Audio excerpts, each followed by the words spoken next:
Good morning, everybody. Welcome to the SCORE presentation of networking like your business depends upon it, because it does. I'm Mim Goldberg, and I am a volunteer with SCORE, and I'd like to welcome you and cover a few introductory items before things go over to our facilitator, Mark, for today. First of all, for those of you, what? We have to wait till 8 o'clock. Everybody is on. Aren't I supposed to be telling them to log in?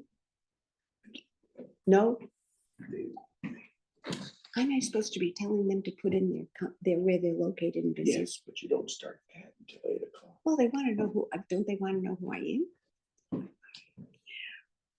Excuse me, what I'd like to do is ask those of you who are already logged in to please indicate the location, your location, and what kind of business that you're involved in. And this will help Mark as he presents the program to make things perhaps a little bit more relevant to your particular situation. So thank you for being here, and we will be starting shortly.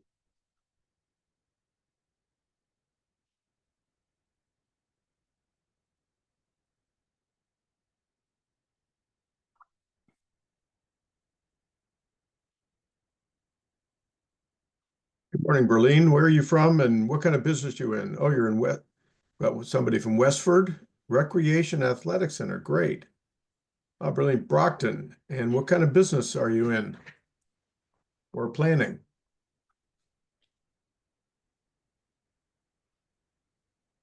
An author. Oh, very good. Published?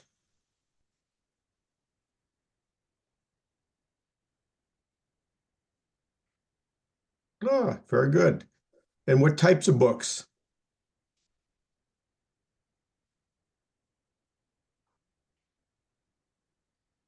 Oh, Jen, that's very admirable. Oh, empowering books. Okay, very good.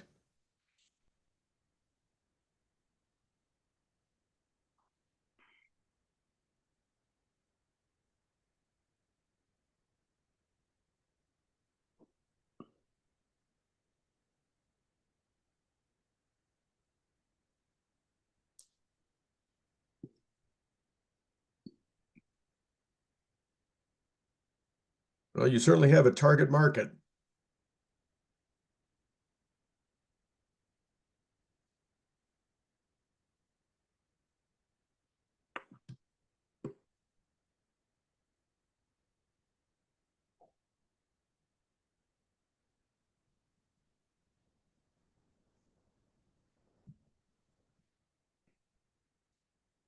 Well, turning your ideas into a brand is very important, because what you want to do is position yourself in the mind of buyers. So when they have the need for empowering, and they think of you.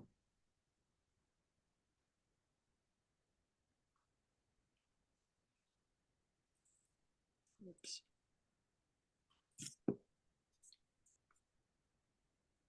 For those of you who are just logging in, please indicate the location of your business and what type of business you're involved in, so Mark can personalize his presentation a bit as he moves forward.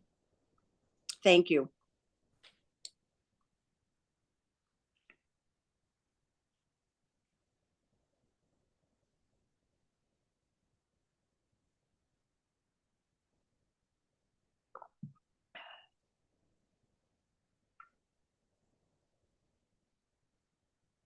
Graphic designer.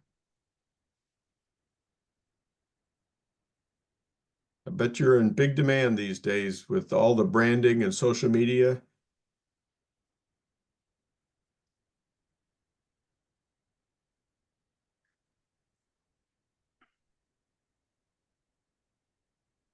Okay,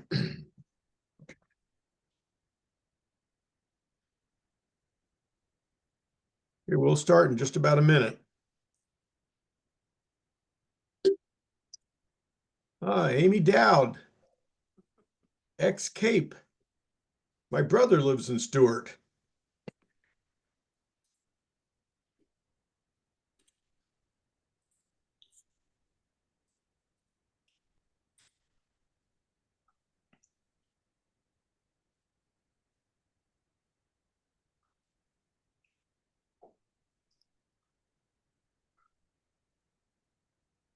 That's what I gather.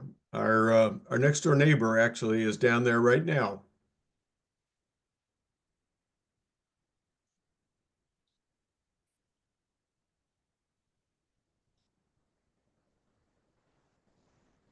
If I remember right, Amy, you're in marketing, correct?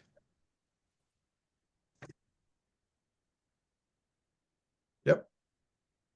Okay, Mim, let's take it away. Okay, well, good morning, everybody, and welcome to today's webinar. My name is Mim Goldberg, and I'm a SCORE volunteer. I wanted to cover just a couple of introductory items before turning things over to our facilitator today, Mark Goldberg. Next. Next slide, please. You'll see listed on this slide the organizations that provide assistance to us in presenting this webinar. We are supported by the Cape Cod Chamber of Commerce and various chambers of commerce located on the Cape and Islands, as well as by the Community Development Partnership located in Eastham. As always, we're very grateful to all of these organizations for their ongoing support of our educational programs. Next. For those of you who are not familiar with SCORE, we're a fully volunteer nonprofit organization and a resource partner of the U.S. Small Business Administration. Next. SCORE's mission is to foster vibrant small business communities through mentoring and education. SCORE has been doing this work since its founding in 1964 through educational opportunities like this webinar, as well as by providing mentoring to people who are in business or are thinking about starting a business. We have more than 50 volunteer mentors and subject matter experts serving in our chapter here on the Cape Cod and the Islands, people who have a broad array of differing career experiences and expertise. The same holds true for all the other chapters in our Massachusetts, Rhode Island district. And we can connect you with SCORE volunteers throughout the country so we can match you with somebody with the right experience to help you. Next. If you want to pursue this mentoring help, which is completely free and absolutely confidential, there are several ways to proceed. One, you can go to the SCORE National website, www.score.org, and click on the Request a Mentor tab from the drop-down menu under the Find a Mentor tab. All you have to do is enter your zip code and proceed. Or you can go to the website of the individual chapter listed here that covers your geographic area and click Find a Mentor. Next. Last preliminary, today's procedures. All participants other than our facilitator have been muted. We ask that you enter any questions or comments that you might have into the Q&A feature using the button that you should see at the bottom of your screen. Please do not enter them into chat, as it is easier for us to track just one feature. We'll answer as many questions as we can as we go along during the course of discussion. Be aware that the webinar is being recorded, and we will send the link to the recording to all who registered for today's session once the recording is available. Again, for those of you who might have logged in at the last minute, if you could enter your location and the type of business, that will help Mark as he proceeds with the session today. And now, thank you for joining, and I'll turn things over to our facilitator, Mark. So take it away, Mark. Okay. Welcome, everybody. Let me just get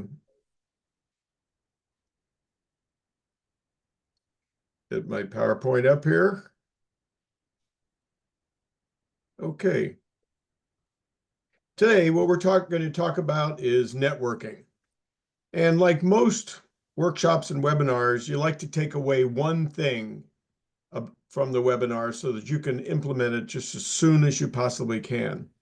So rather than waiting to the very end, my one thought for you is that networking is being interested in other people and having something interesting to say. That means it's all about them, and you have to prepare if you're going to network effectively. The keys to networking are very straightforward. You meet people through other people. So What you're utilizing is the ability for you to connect with other people so you can expand your sphere of influence. Secondly, it's not about you, it's about them.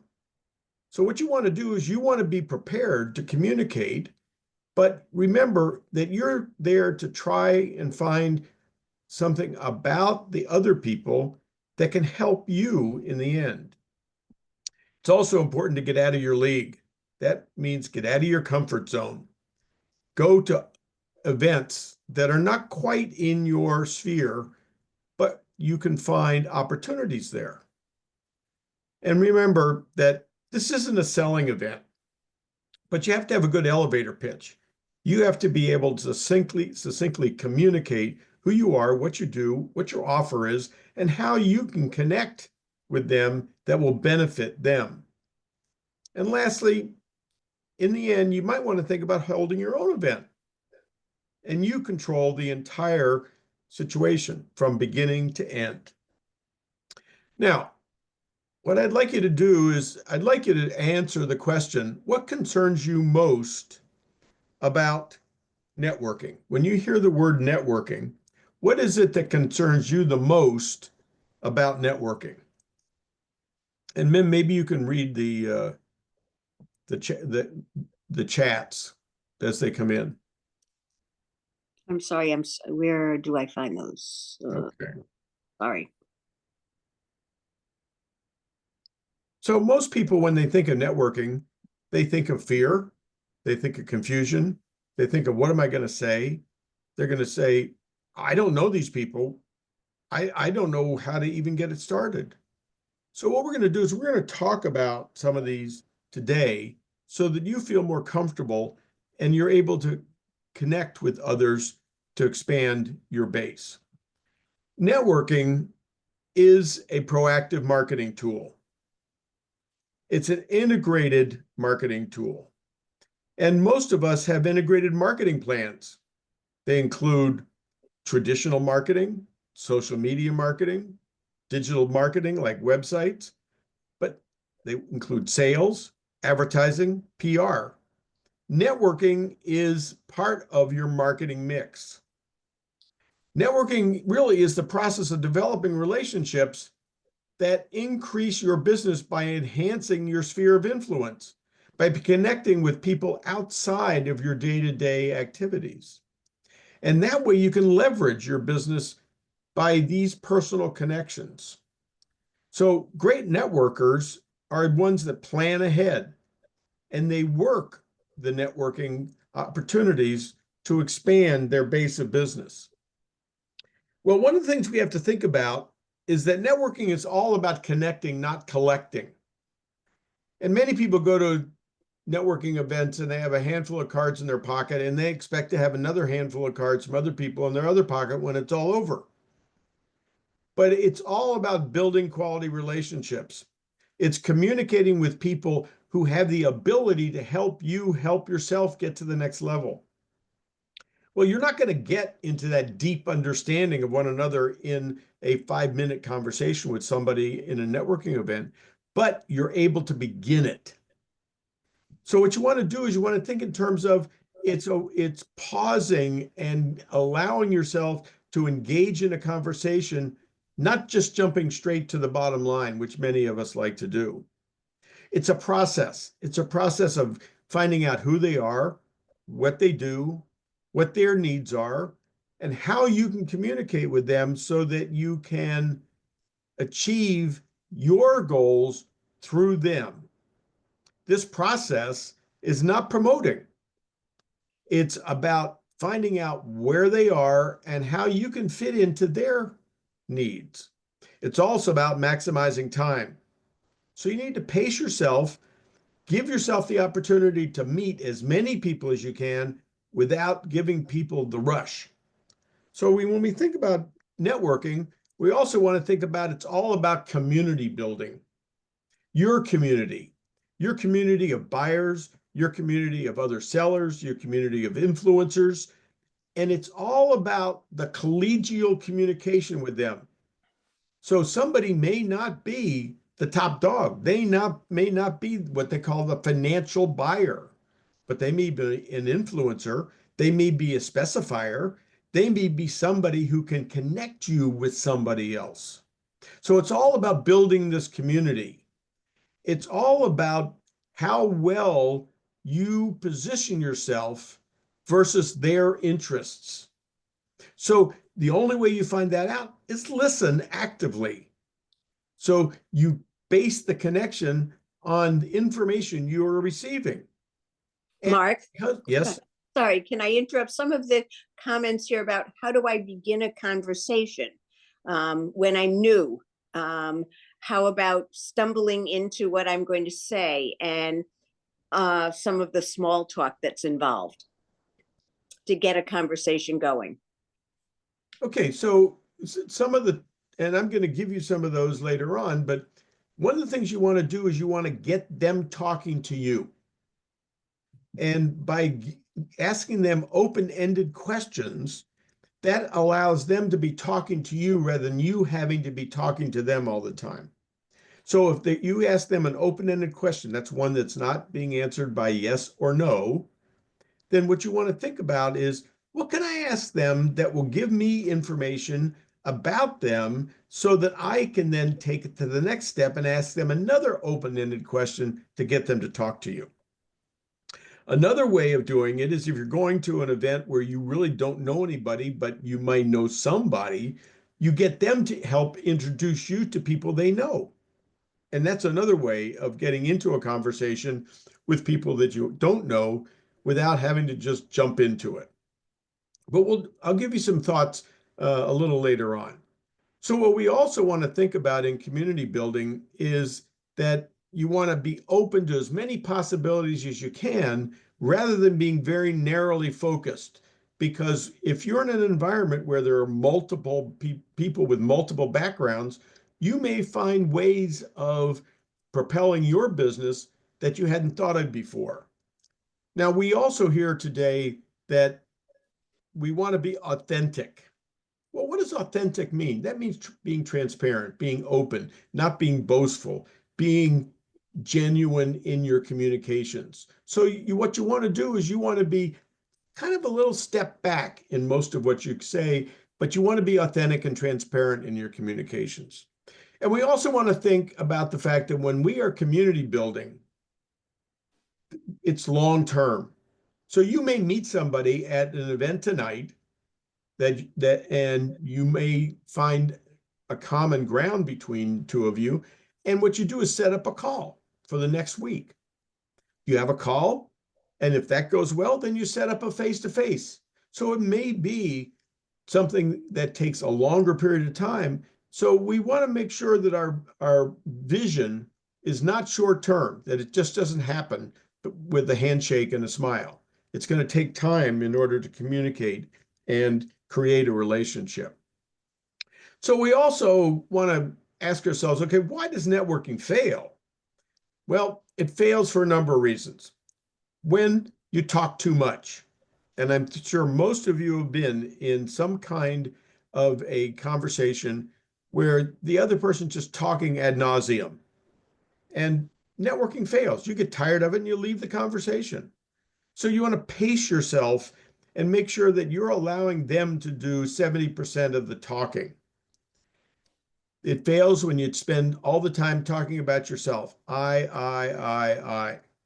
What you want to do is you want to find where the common grounds are and then communicate to those common grounds. You also want to make sure you leave the jargon at home. Even if you're at an industry meeting, not everybody understands all the jargon you use, all the abbreviations, all the acronyms that you use.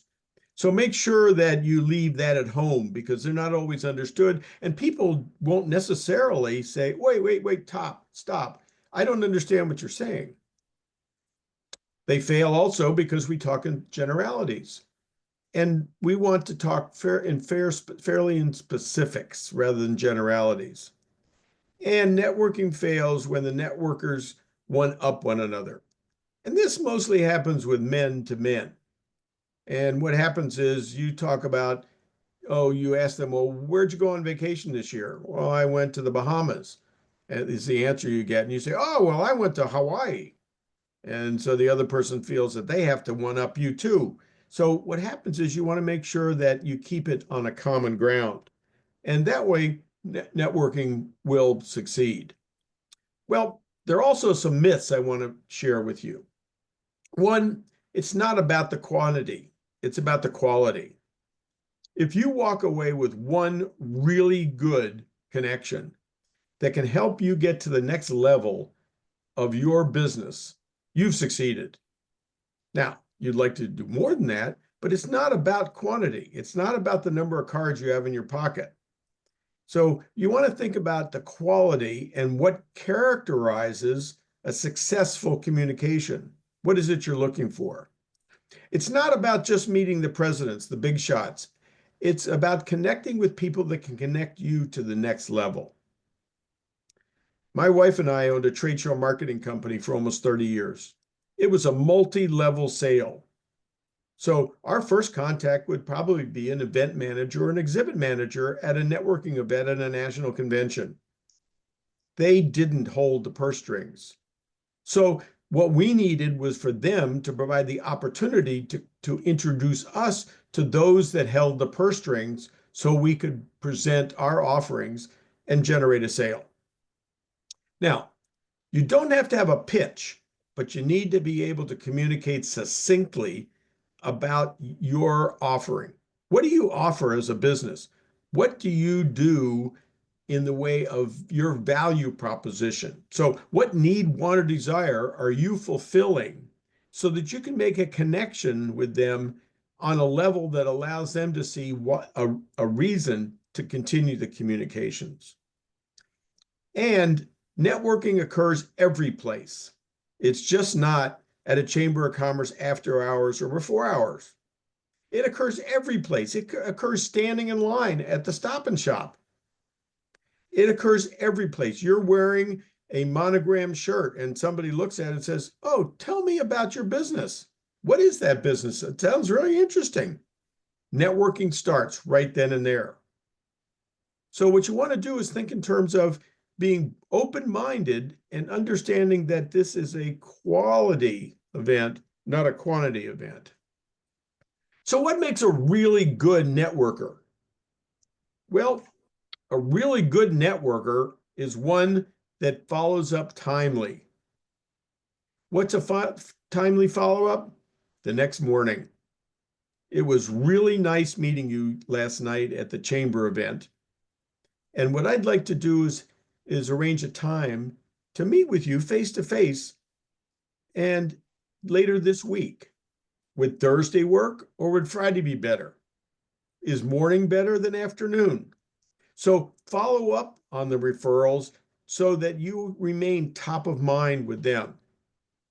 Networkers who are really good have a positive attitude about networking. Not everybody you talk to is going to want to talk to you. And one of the big issues that I see in networking are clicks. So engaging with people who are already in a conversation and getting into the conversation has to be approached with a positive attitude. You need to be enthusiastic and motivated. So you need to position yourself so that you are seeking success from the outset and you're enthusiastic about it and you've got an objective for what it is you're doing. And you're doing this because you're motivated to increase your sphere of influence. Networkers are trustworthy. They're not braggarts. They're matter-of-factors. They communicate out of reality, authenticity, and they communicate directly to what the other person is communicating about. The best networkers are great listeners. Listening is the #1 skill in networking and in sales. It's not talking. So what you want to think about is you want to listen to what it is the person is saying to you, internalize it, and then be able to reflect on it as it relates to your need, your want, and desire. Being a good listener also entails looking right at them while they're talking so they see that you are interested. It entails using some communication back to them without interrupting them with, yeah, interesting. That allows them to keep going and communicating. Oh, tell me more is another powerful communication tool that provides more opportunity for you to listen. Master networkers are committed to networking every place they go and communicating with people so that they find the opportunities. And you never know where they're going to be. You never know where the next great opportunity is going to be. So be prepared to communicate. Be thankful. Thank people for their time. Somebody spends 3 or 4 minutes with you or 5 minutes with you at a networking event. Thank them for their time. Thank them for taking the time to share their information. And you also want to be helpful. Helpfulness comes in a variety of different packages. And being helpful it shows them that you are really tuned into what they're saying. If they talk about something and it's not in your area, but you know where they can get some information or get some help, share it with them.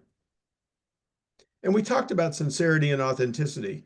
You know when somebody's not being authentic. You know when somebody's blowing smoke at you. You want to make sure that you are sincere and you are authentic in your communication with them.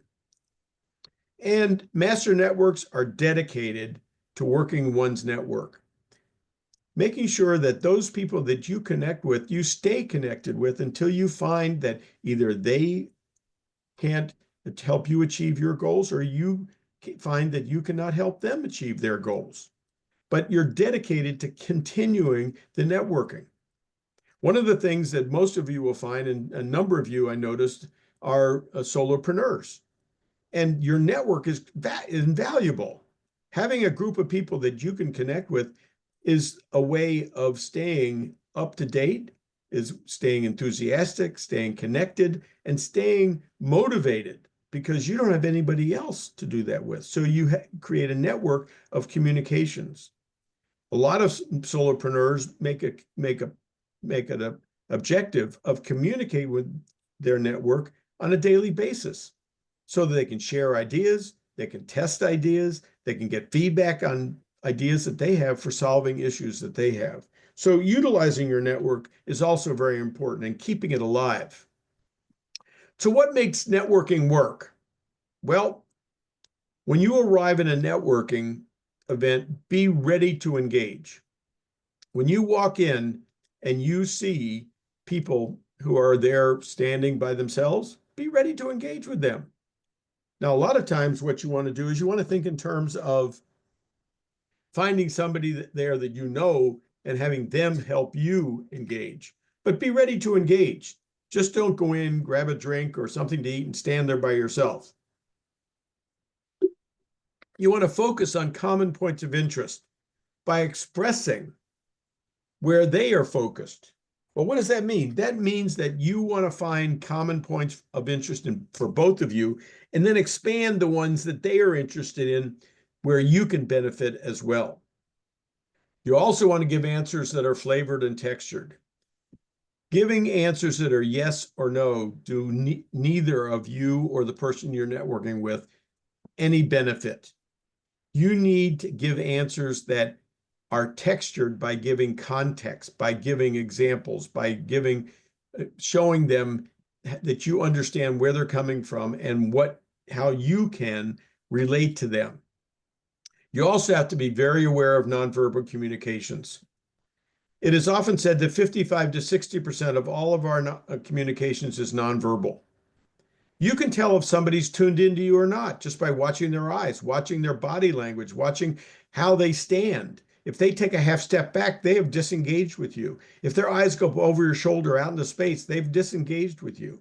So you want to watch nonverbal communications. If they're standing there and they stroke their chin, you've hit a hot button. They're thinking about what you're communicating. So you want to make sure that you watch nonverbal communications. You also want to provide options for communicating with you post-event.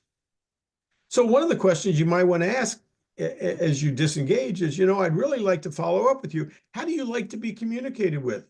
Will an email or text, or I'm going to give you a call. Find out how you want them to communicate with you, and then tell them, it's easier for me to answer text messages. And here's my telephone number so that you can text me. You want to have business cards, and we're going to talk about them, but you always want to wait for them to ask for your business card. Just handing out business cards doesn't do anything but cost you money.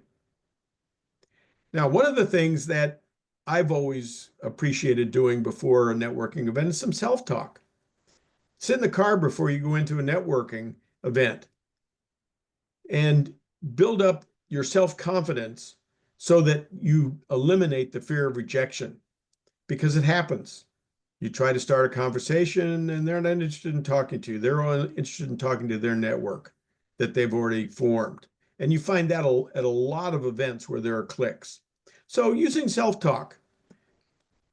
Mim and I used to do presentations and webinars and workshops, and used to say to ourselves before we start, nobody knows what we're going to say until we open our mouths and say it. A little bit of self-talk builds confidence. Also, you don't know if they're going to have name tags, so wear a name tag. Have a name tag available in your pocket so if there are no name tags, because at a networking event, you're meeting a lot of people. And you might have met John 3 people ago and don't remember his name anymore. But if you can see his name, or you can see Jane's name, or Jill, you'll remember it because you've seen it and you've heard it. And that makes it easier to remember. So if you're getting ready to network, here's some thoughts you might want to think about. Have some quiet time. If it's an afternoon event, just have a quiet lunch. If it's an evening event, just spend a few minutes of quiet time before you go to the event. Get yourself in the mindset of networking. It's kind of like when you're getting ready to make a cold call. You've got to get yourself in the mindset of a cold call. If you're going to make a person-to-person call, you've got to get yourself in the mindset of making that person-to-person sales call. So have a quiet time before your networking event. Stop working a little bit early before you go. Give yourself some transition time between what you were doing and the networking. If you're going to a volunteer event, volunteer. Get there earlier. Start talking to the people that you're volunteering with. Maybe you're helping to set up. Maybe you're doing registration. Maybe you're helping to do some positioning of signs. But if you get there and start early, talking to people, you're in the mode already when the networking event starts. As I said before, go with a pal, go with somebody you know, and hopefully they know people that they can introduce you with. But at least you've got somebody there. Before you go, get yourself a Post-it note and write down, what's your objective? My objective is to meet 3 new people. My objective is to find somebody who can help me find new distribution. My objective is to find people who may be interested in working with me as a strategic partner. What's your objective? What are you trying to do? What's the goal of going to this event? You also want to get there a little bit early. Find your name tag. Be prepared when other people arrive. And take that deep breath before you dive in. It positions you for success. Now, one of the things you want to think about is find yourself an accountability partner. Find somebody that will ask you after the event, well, how'd it go? What'd you accomplish? Did you achieve your objectives? How are you going to follow up? And then meet with that person again a week later, because it helps you stay focused on the objective. And the objective of increasing your sphere of influence is what it's all about. And it's just like anything else. If you make a sales call and don't follow up at least 4 to 5 times before you decide it's not an opportunity, your efforts at the networking event will have been for naught. So find yourself an accountability partner. Maybe it's somebody at work, maybe it's at home, maybe it's a friend, but somebody that can keep you on task. Because just like anything else, if you post on social networking and you don't follow the metrics, you don't know if it worked or not. If you do a marketing campaign and you don't follow the metrics and how many people responded to your postcard campaign, it was for naught. So the same thing with networking. It's a marketing tool that you need to set objectives and measure and then follow up to see whether it worked or not. So as the question I got before was, well, what questions can I ask? Well, one is, what do you do? I don't recognize the name of your business. Or you could say, well, can you tell me something about your target market? Or what's new in your business? What's changed as a result of the changing demographics of the Cape or the islands or Metro West? What's your biggest challenge that you're seeing today? Or you might talk about your differentiator. This is something that's so critically important in business today because people buy at a differentiation. They buy because you offer something that somebody else doesn't have. And your differentiator positions you in the mind of buyers so they see no suitable substitute. So what differentiates you? So you can see maybe how you can apply what they do to what you do. Or what's your most popular offering? And has it changed over time? The common denominator of all of these are they're open-ended. It's asking the person to talk to you. And if you're an active listener, then you can pick up some elements of what they say and build upon that to get them to talk more to you. Then when you see where the common ground is, you can use what in the spin approach to selling, the needs payoff, where you can then apply what they have told you to something that you can do and see if they're interested in taking the next step with you post networking event. So as you see, there's technique, there's approaches. It's just not collecting business cards. Now, the business card is your pocket billboard. And your objective is to receive cards that become your launch for the next step. That's your way of getting to the person afterwards. But just handing them out doesn't work because they'll just put it in their pocket or put it in their pocketbook or hold on to the card and never look at it. So if the conversation is going such that the two of you want to connect with each other and they ask you for your card, you have then hit a home run. And your card may be different than your business card because what you want to communicate to them in your business card is how you want to be communicated. So the card you give out may only have your email address or may have your text, or it may have a summary of who you are, what you do, and what your offer is. So you have to decide what it is that you want to get accomplished by giving that card to them. And maybe a special card that has your business card on one side and the other is connect with me by text or connect with me through WhatsApp. Whatever you want, but that's a way of communicating with them how you want to take the next step. So what I want you to think about is action. You know, one of my friends said that a lead is only a lead when it's actionable. So in order for you to be an effective networker, you got to take action. So you've got to approach every single networking encounter with an open mind. You have no idea how a communication with a person who may not be in your specific area of business can affect your thinking and provide you with new ideas on how to approach what you're facing. pay attention to what they're saying and figure out where the connection may be. You don't know where your next strategic partner is going to come from. You don't know where you can make a connection that will expand your base of business. But if you pay attention to what they're saying and you are an active listener, and by the way, taking notes is okay. Somebody once told me you can only remember 7 new pieces of information without something popping out when you get the 8th. So having a 3x5 card in your pocket or carrying a notebook with you that you can take notes is important because it's a way of helping you remember without having to keep it top of mind. It's on a piece of paper.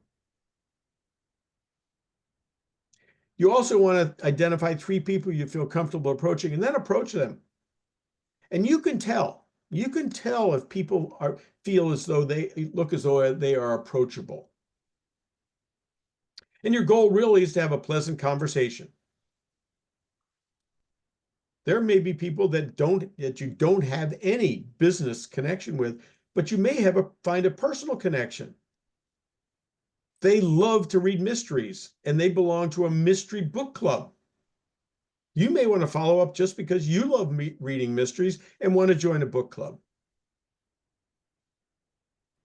So just like you have when you do a cold call or a sales call, or you set out to do a marketing campaign, set yourself some follow-up goals and do reality checks that assure that you continuing the relationship is really beneficial.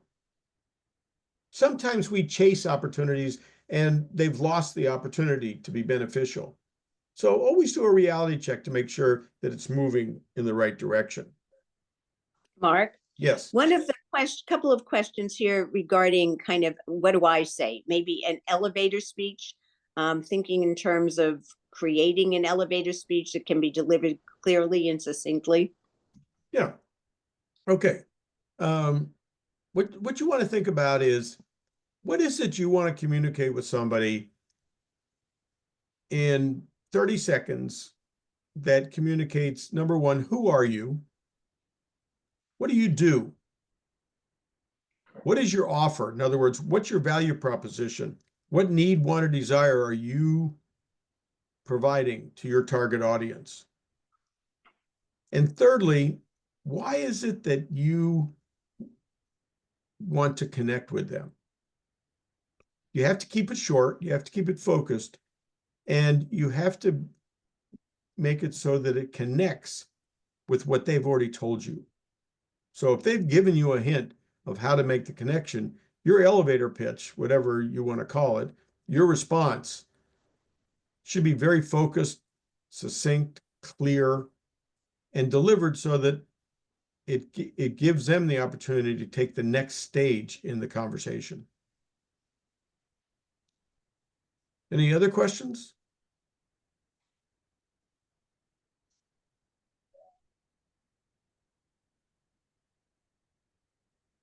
What would be the best advice for an author? It depends on your objective. If your objective is to find people that can help you position your book, then talk to them about opportunities they see.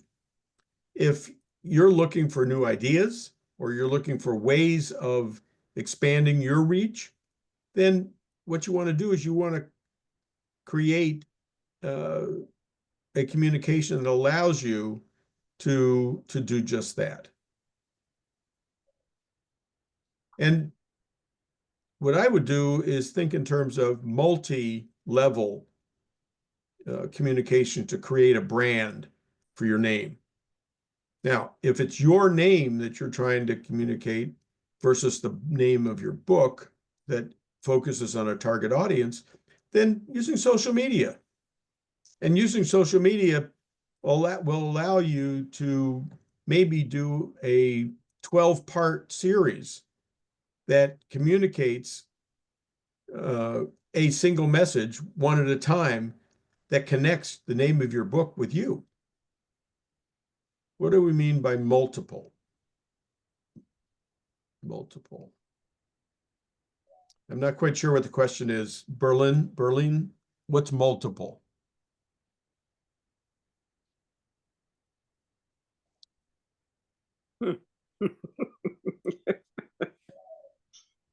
Well, if you're talking about multiple ways of communications, how to break into a conversation that's already in progress. Well, the best way is stand there and listen. And when you see an opening, then add to the conversation. But most of the time, if you have three people talking to one another and you walk up to them, that within a very short period of time, they will offer to include you in the conversation because they know it's a networking event. And even though they may be friends already, by you positioning yourself physically there, they will involve you in the conversation.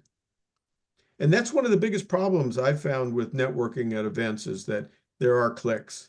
And you find yourself having to almost position yourself so that you get included in the conversation. Does that help? You have to be kind of assertive. Okay, well, if there are no other questions, hopefully you found a point or two that will help you in your next networking event. And hope you'll reach out to SCORE if you have any needs in expanding or growing your business. And thank you very much.